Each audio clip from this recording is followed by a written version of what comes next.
It's my first time here. I realize now I'm brought the wrong presentation. Uh, I cannot, I don't know how to tell personal stories well, and certainly not within 8 minutes. So I focus a lot more on the outcomes and I guess focus a lot more on the hospitality part because I don't know how empowering women part works. So that's so this topic Kun Bill and Kun Sumi gave to me. Um, I've never spoken about this one before, but then looking back at it, it's a fun topic. So I'll try to address it now. The multicultural edge, turning diversity into strategy. And this picture here we just did recently, and all of these people were just called randomly from our offices to be in the picture. They're people who are already in our communities.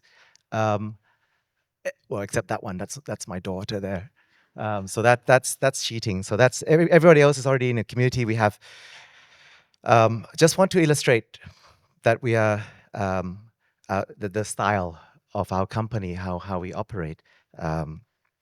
And how we live with diversity. So on this side is kind of like the directorship. Um, I will not be talking about those. I will be talking about here the companies that I've built. We started with one hotel with Bill as the advisor, actually, and now I'm a part of a group with more than 100 hotels. But we'll be focusing on the one hotel called Adlib, 2 hotels. So multicultural edge. I'm from a Thai Australian family. Thai elementary school, Australian senior school, Australian university. Then I came back to Thailand because I want to be with my parents in Thailand, and I started a lot of different companies. I was a serial entrepreneur. I love traveling to Japan, and I'm a dad. And Lek, who knows me well, will call me a mum because of my circumstances. And so, talking about multicultural experiences, I would like to highlight that it's probably more to do with experiences than to do with identity, because I am a mom, and my experiences has led me to develop a certain style, and those styles and preferences leads to attracting the certain kind of people to my organization and retaining them, and then throughout our journey of more than 16 years already, we turn those common values of the people we attract into a very unique organizational culture. And now I'm going to attempt to kind of talk about 5 different strategies that has come out of those, right? So the blend of Australian and Thai and Japan and and all of the other experiences, not just Australia and Thai, and also there's a lot of gray areas in between them as well. I mean, Australia, you think open-minded. Thai, you think sabai sabai, but I'm from a Chinese family, so that throws sabai sabai out the window, right? So it's not as clear cut. So I will be talking about how that translates into 5 different things. But before that, I now will add a 6th thing. I got the kindness card just earlier today, and I thought, wow, the concept of paying forward, that's so us. I'm going to implement that as a 6th thing now. So thank you for the RISE conference. Okay, so first of all, our organization focuses on performance. Ultimately, we have to be competitive. And it just turns out that we source the best people for each roles, and diversity became the outcome of that. We don't go out looking for diversity. We are certainly against forcing it. Supporting it, yes, but diversity ends up being the outcome throughout 16 years, managing 2 hotels, 5 co-working space, But again, being on a directorship of hundreds of hotels, we can certainly say that there's room for diversity when you go after performance. So, I want my daughter to earn her place, not to be given it, right? So it's the same thing, same principle on how we run things. The diversity ends up being the outcome. Number two, very differently to a lot of hospitality businesses talk about building relationships, but how deep do you build relationships? So we go into not just build communities, we build neighborhoods, and to some extent now we build destinations. We work with cities, we work with municipalities, we work with communities of farmers. And to do all of that, you need a different mindset than a typical structured hotelier mindset. Um, so and also it takes a lot of time to demonstrate this. Um, we when working with farming communities in Khon Kaen for one of our hotels, the the purchasing department says the vegetables coming from these farms are not competitive.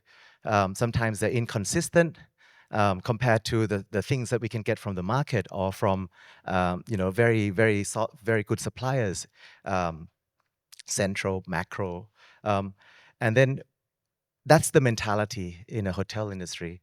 But if we go a little bit deeper, we go, okay, how can we work with them to develop them to become good enough to come into our hotels? So we build markets, we work on logistics, we build for Khon Kaen, we build what do you call it? The place where you slaughter the cows. Um, but that helps to develop the um, beef industry and turn it into you might have heard of Khon Kaen Jasmine Wagyu. Um, we built the industries, but we are the customer. So that's just the way we build relationships. Also, a lot of this takes a lot of time, so very long-term oriented. Um, the way we operate, we look after a lot of people. This is not always good because, of course, you want the bad people to leave, but we tend to be very slow in turning away people. And also we accept people from different spectrums. So we accept people younger than 21 and older than 65, and we like that diversity. We like our HR is older than 65, and he's marvelous. Um, so recognizing that this may not be for everyone. Now we're talking about GMs, a lot of GMs here. I just happen to have no GMs in two of our hotels at the moment. We will have GM, but not having GM gives us the opportunity to develop the mid-tier management. And also, I've realized that not the typical GM would work in our organization because you built yourself professionally for many years to become a GM. You've developed you develop certain relationships, you develop a lot of talents and skills, and coming into our organization with very different ways of operating, sometimes you have no way back. A lot of our GMs that comes to our organization had to work very differently, develop a lot of entrepreneurial skills, but had no way back. And also, for us, sometimes people come in and people would like to do things their way and disrupts a lot of the long-term processes that we already built, disrupt a lot of the relationships because they bring in their own. Sometimes they bring in their own favoritism, sometimes they're not having a good day.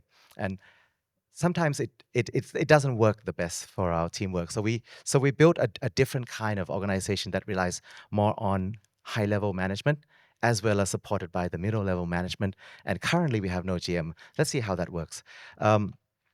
And we spent a lot. I have the comparison with our bigger company parents. I mean, we spend a lot more on R&D on people than the industry standard. Lastly, just how we do things. We want everybody. We want our staff to be more individual. We want our staff to shine more. We want people to be people, service to be more human and less servant. And that's something we constantly strive for. We have a lot less SOPs, but that doesn't mean that we don't use the highest international standards and audits in order to make sure that we are very professional, and then we always constantly challenge conventions in the hotel industry. Always. Thank you. Thank you very much.